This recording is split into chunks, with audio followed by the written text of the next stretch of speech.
Mesdames et messieurs, bienvenue à cette séance du Conseil en date du 31 janvier. Séance spéciale, donc l'ordre du jour, après l'ouverture, uniquement l'adoption du règlement 2018-217 qui est relatif à l'imposition des taxes foncières et des tarifs de compensation pour les services municipaux d'aqueduc, d'égouts et de matières résiduelles. Donc, le seul sujet à l'ordre du jour.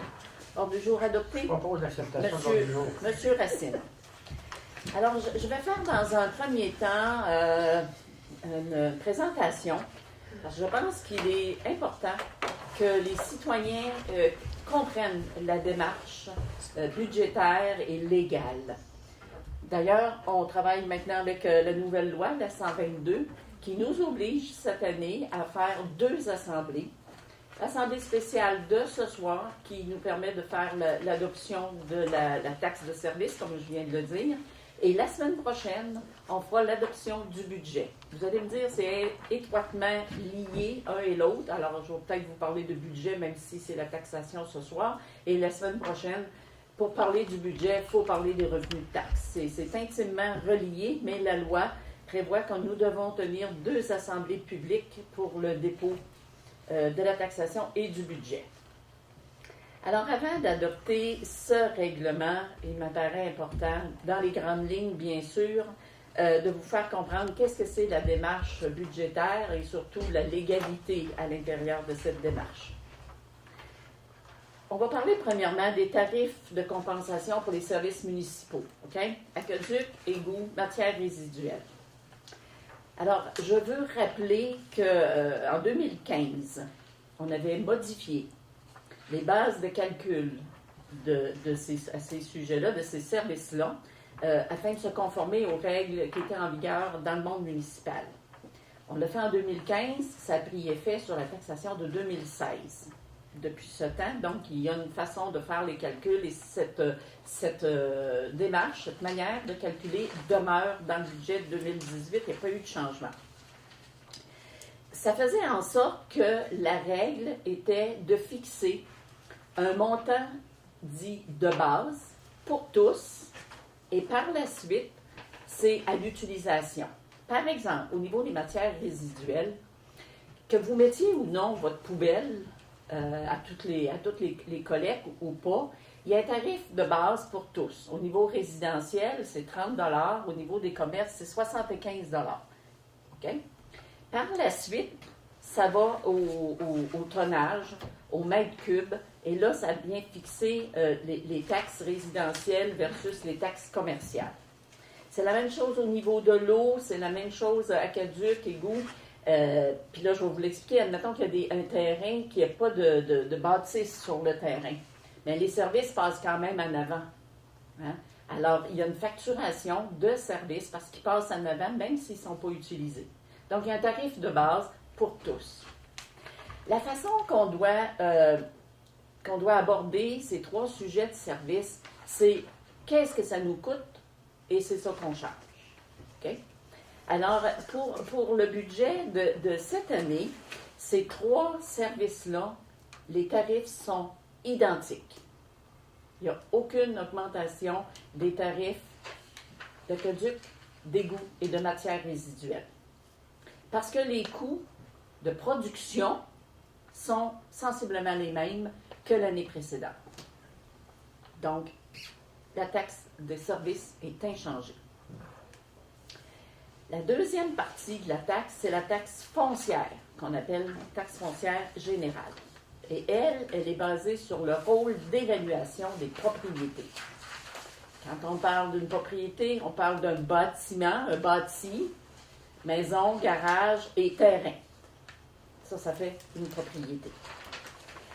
Le rôle d'évaluation des municipalités, c'est sous la responsabilité de la MRC pour l'ensemble de ces municipalités.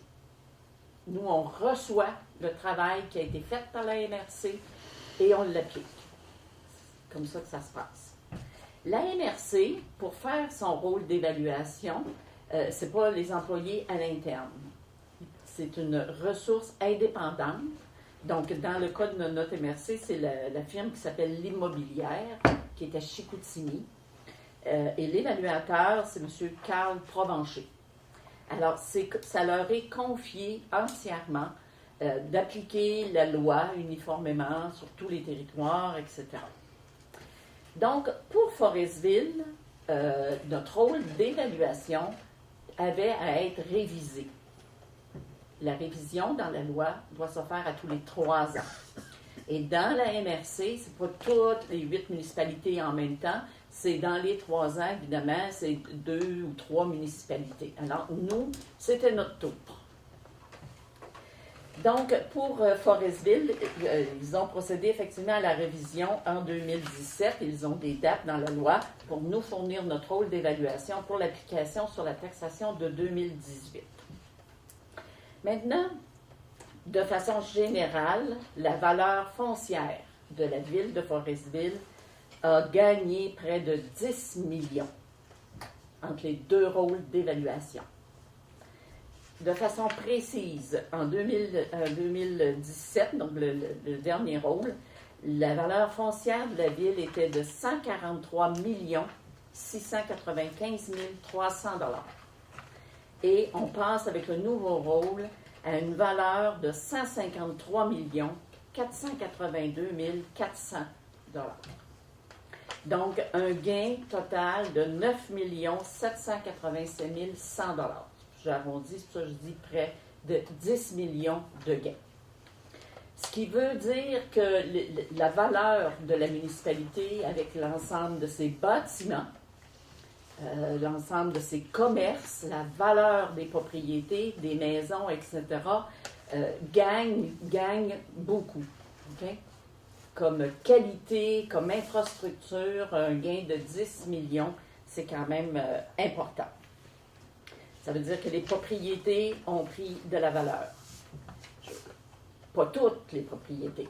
Et là, c'est là que chacun, en recevant sa facturation, voit son évaluation. Certaines propriétés ont diminué, certaines sont inchangées et d'autres propriétés ont augmenté. Puis l'augmentation, elle est variable. Puis on va voir tantôt qu'est-ce qui fait varier le montant. Alors, l'évaluateur, avec les gens de la MRC, les règles d'évaluation foncière sont les suivantes. Puis je veux faire une précision tout de suite. L'évaluation foncière, ce n'est pas le prix que vous allez vendre votre maison. C'est 2 choses totalement différentes. Le prix de vente, puis le prix d'évaluation aux fins des taxes, c'est 2 choses. Ça peut être des fois le même montant ou ça peut être différent. Mais c'est sûr que quand il y a une propriété qui se vend, les gens veulent savoir la valeur foncière parce que c'est celle qui est importante au niveau des emprunts. Il y a une valeur confirmée. Mais on sait que dans notre municipalité, la plupart des maisons, enfin, il y a plusieurs maisons qui se vendent au-delà de l'évaluation foncière. C'est sûr que quand tu veux vendre ta maison, tu souhaiterais qu'elle soit évaluée le plus élevé possible. Mais quand tu gardes ta maison et que tu payes les taxes dessus, tu aimerais ça qu'elle soit plus basse. Ça, c'est le dilemme, et je l'entends souvent. Quand les gens se préparent à vendre, ils viennent voir si notre rôle d'évaluation va se corriger sous peu. Mais quand on envoie le compte, tout le monde trouve que c'est trop cher. Bon, mais c'est la règle. La valeur foncière aux fins de taxes, la valeur marchande, c'est 2 choses. Alors souvent, les gens, quand ils veulent vendre, ils font refaire une évaluation à des fins de vente. Et là, c'est pas la même chose, pas la même chose qui sont calculées. Donc, nous, c'est les règles d'évaluation aux fins de taxes, donc l'évaluation foncière. Alors, assez rapidement, je vais quand même vous expliquer un petit peu les critères d'évaluation. La première des choses, pour évaluer une propriété, ils font une étude qui appelle les tendances du marché. Ils prennent en compte les ventes qui se sont faites dans un secteur. Okay? Il y a ça aussi une unité de voisinage. Donc, qu'est-ce qui s'est vendu au cours des dernières années et à quel prix? Il s'en est vendu beaucoup. Les gens, ça a été quoi le marché donc, des maisons? Le nouveau rôle, dans le fond, est basé sur les ventes qui ont eu lieu entre 2013 à 2016. Ça, c'est notre nouveau rôle. En 2017, l'année passée, autrement dit, ils étaient sur les ventes des maisons entre 2009 à 2013. Et le marché a changé. C'est très clair que le marché a changé. Fait qu'eux, ils doivent prendre en compte ce qui s'est vendu et à quel prix. Après ça, toujours dans les unités de voisinage, ils appellent ça la valeur d'appréciation économique. Bon, ça tient compte, leurs indicateurs, dans le fond, c'est de dire ce quartier-là, ou ce secteur-là, quelle est la tranquillité? Qu'est-ce qui se passe dans ce quartier-là? Donc, la tranquillité. Quelle est la circulation? Est-ce que c'est juste automobile? Est-ce que c'est camionnage? Qu'est-ce qui circule autour? Ça a une valeur. La proximité des services. C'est certain que ça, c'est très, très important. Les propriétés proches du CLSC, du golf, des écoles, la garderie, le complexe Guy Ouellet, là, des propriétés qui ont une valeur en termes de... En fait, c'est des propriétés plus en demande. Okay? Donc, c'est pris en considération en termes de proximité de service et s'ajoute à ça ce que je disais tantôt, les ventes dans ce secteur, dans cette unité de voisinage. Alors, ils appellent ça la valeur d'appréciation ou de dépréciation. Ça dépend, ça va aller à la hausse ou à la baisse. Alors, ça rentre en ligne de compte. Le troisième indicateur, c'est le coût neuf de la construction qui est devant eux. Quand on parle d'un coût neuf de construction, c'est la main-d'œuvre et les matériaux. Donc, dépendant en quel matériaux est fait la maison, le type de fenêtre, le type de toiture, le revêtement extérieur, le pavé uni ou pas, tout ça rentre en ligne de compte comme une construction neuve.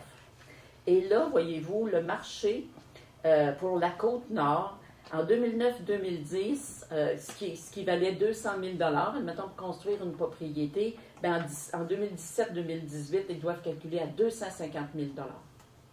La main-d'œuvre, évidemment, les coûts ont augmenté. Et les matériaux, pour quiconque va s'acheter des 2x4 puis n'importe quel, vous connaissez la valeur, tous les prix ont augmenté. Fait que le 200 000 d'une maison est aujourd'hui calculé à 250 000 pour un coût neuf. Même si on n'a pas bougé là, juste à voir la maison. Par la suite, ils tiennent compte de ce qu'ils appellent la dépréciation physique. Alors, ils doivent tenir compte, par exemple, la propriété qui est devant eux, elle a été construite en 1950, ou un autre a été construite en 2015. Bien, évidemment que physiquement, c'est probablement plus moderne dans la dernière que dans la précédente. Il peut y avoir la précédente qui a eu beaucoup de rénovations. Les cuisines refaites, les salles de bain refaites. Alors, ça peut dire c'est une construction de 1950, mais qui donne une apparence de 2015. Pour eux autres, tout ça rentre en ligne de compte. Okay? Et le dernier, ben, c'est ce que je mentionnais tantôt en premier, c'est l'unité de voisinage. Okay? Comment c'est organisé dans le quartier? Okay? Tranquillité, proximité des services, tout ça, donc ça rentre en ligne de compte. C'est ce qu'on appelle la valeur économique et la valeur marchande. Qu'est-ce qui s'est vendu dans les 3 dernières années? Donc, c'est ce qui a amené la conclusion pour la ville de Forestville d'une valeur foncière augmentée de près de 10 millions. Donc, l'évaluation des maisons aux fins de taxation. Donc, individuellement, ce que ça veut dire, chacun en recevant son document va voir peut-être que sa maison a baissé de valeur, perdu de la valeur. Elle est restée inchangée ou elle est augmentée. Donc, par voie de conséquence, si la valeur a baissé, ça se peut que ses taxes baissent.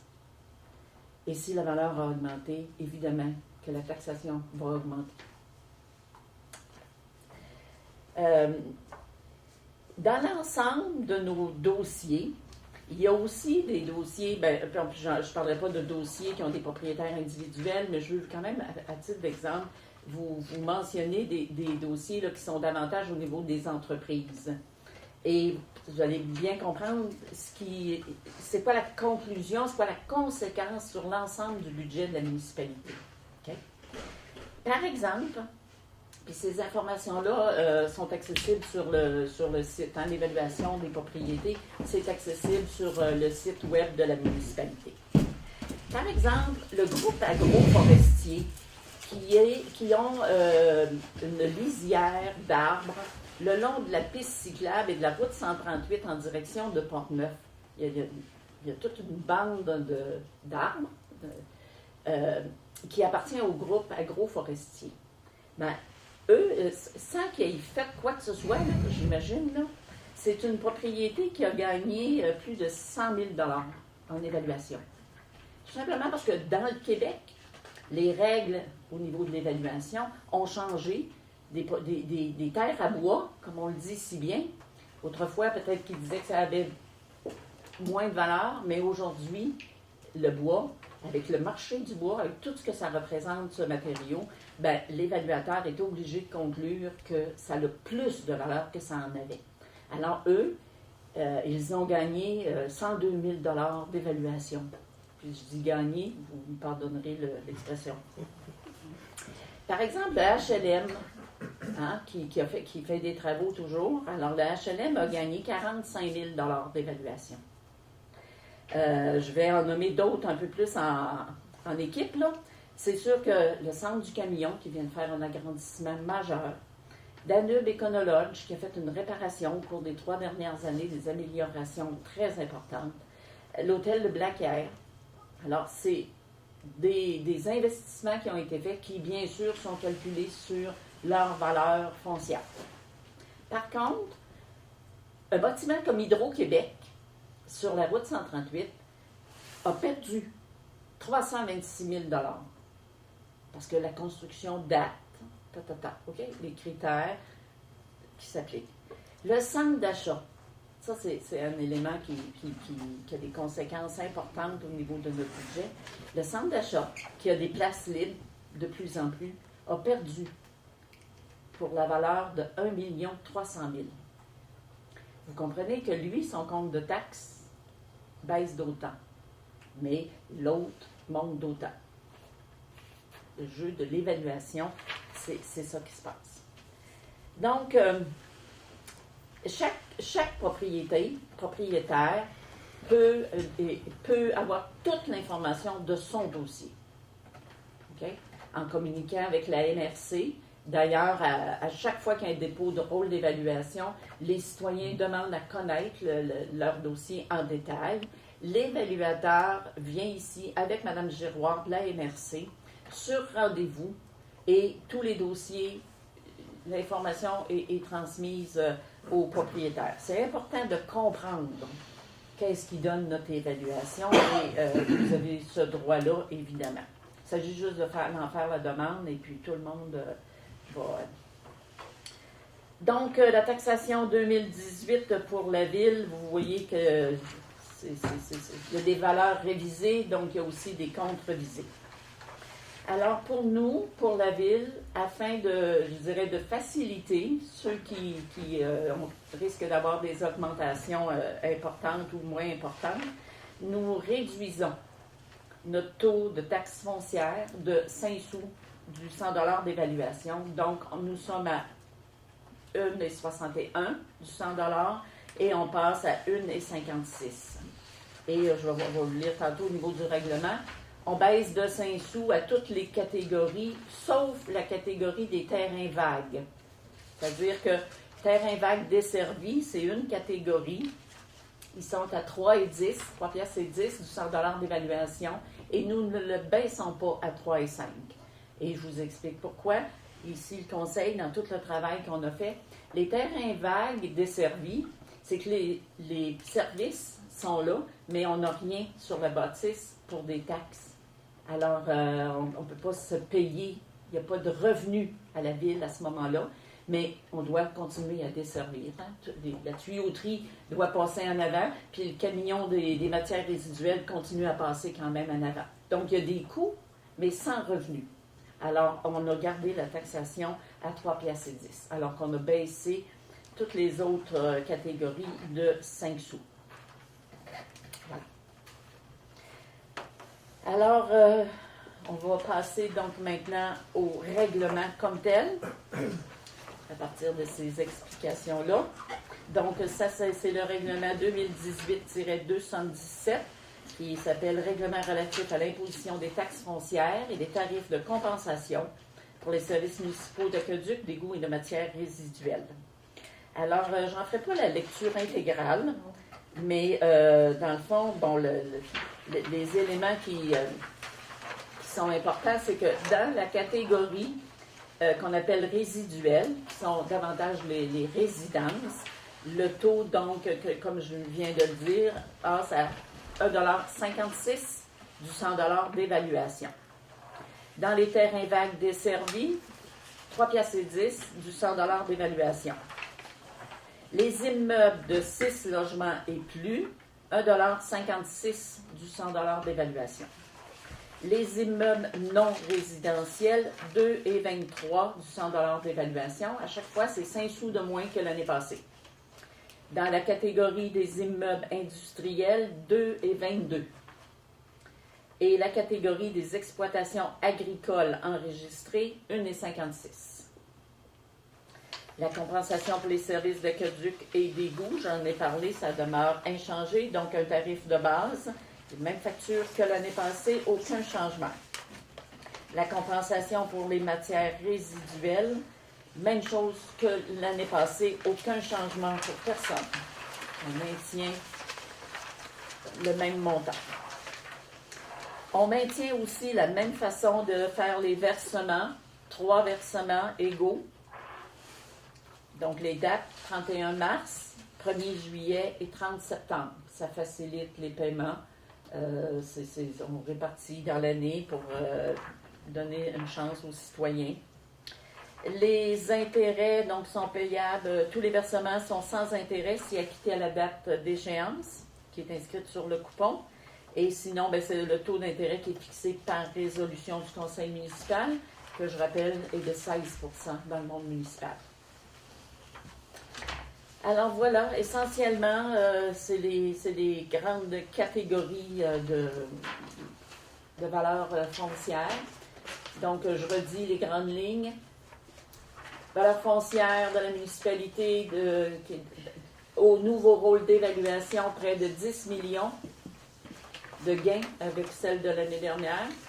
L'ensemble des services municipaux, aqueducs, égouts, matières résiduelles, taxation inchangée, même tarif que l'année passée, et réduction du taux de taxe foncière de 5 sous du 100 $ d'évaluation, toute catégorie, sauf terrain vague desservi. Adoption de ce règlement. Madame Lheureux, ça va pour tous? Tout le monde est d'accord? Voilà. Alors, les explications, je vous ai fournies dans les grandes lignes pour qu'on puisse comprendre comment ça qu'est-ce qui explique la valeur que vous allez recevoir sous peu, dans la troisième semaine de février, à peu près, que tout ça va être posté. 15 février à poster. À poster, voilà. Et je le redis, si ça vous pose quelques questions, vous avez droit à toute l'information de votre propre dossier. Il s'agit de signifier votre demande. On va faire venir l'évaluateur, comme il le fait à chaque année si nécessaire. On cédule l'évaluateur et les gens viennent et on prenne connaissance avec lui de l'évaluation. Si jamais vous jugez qu'il y a eu des erreurs ou que vous êtes en désaccord, vous pouvez aller en appel. Vous avez jusqu'au 1er mai pour faire appel. Puis lui, il va venir si je ne me trompe pas, en avril, il vient rencontrer. Je n'ai pas de date. Pas de date, là, mais ouais. Levée de la séance? Peux-tu poser juste une petite question? Est-ce que vous n'avez pas mis de période de questions, mais on peut le faire? C'est juste une information. C'est juste la taxation. Faut que ça soit sur la taxation. Quand est-ce qu'on va recevoir ça? C'est-tu sur le net déjà? Vous pouvez appeler, puis on a déjà un lien sur notre site internet, évaluation. Vous pouvez aller voir par votre adresse. Vous allez être capable de savoir. Super, j'ai vu ça. Oui. C'est bon tout le monde. Oui, M. Huard. Je voulais mentir, concernant le centre d'achat, 1 200 000 de moins d'évaluation. Oui. C'est-à-dire qu'il y a des boutiques qui ont plus le système, parce qu'ils ont baissé en système de poubelle et ces choses-là. C'est-à-dire que on parle de l'évaluation foncière, ça n'a pas rapport avec les matières résiduelles. C'est qu'il y a des locaux libres dans le centre d'achat. Et ça, c'est pour eux autres, à l'évaluation, ben ça amène des espaces libres, donc moins de gains. Puis ça signifie qu'il y a moins de transactions, évidemment, à l'intérieur. À l'intérieur du bâtiment, bâtiment. Ça fait effet sur l'évaluation foncière. Oui. Et le bâtiment a vieilli. Le bâtiment a vieilli, ça va de soi. Il y a des espaces de bureaux libres. Alors, tout ça joue sur l'évaluation. Ils ont perdu 1 million. Et ça, évidemment, par voie de conséquence, ça, tantôt, je me permettais de donner des exemples comme Hydro-Québec, le centre d'achat, c'est quand même des baisses importantes de leur valeur foncière. Mais en même temps, je nommais quelques autres entreprises et promoteurs qui, eux, par des investissements ou des rénovations, viennent équilibrer, si je peux me permettre l'expression. Mais chacun est évalué, évidemment, individuellement, à sa valeur avec les critères que j'ai mentionnés. Et là, voici les variations. Mais c'est une grande perte pour le centre d'achat, 1 200 000. 300 000. Voilà. D'autres questions, madame? Non? Ça va? Donc, voilà. Donc, on a fermé. Je propose la fermeture. Fermeture, M. Racine. Voilà. Merci beaucoup, mesdames et messieurs, de votre présence. Lundi prochain pour le budget. Même heure, ça va. Même heure, 19h.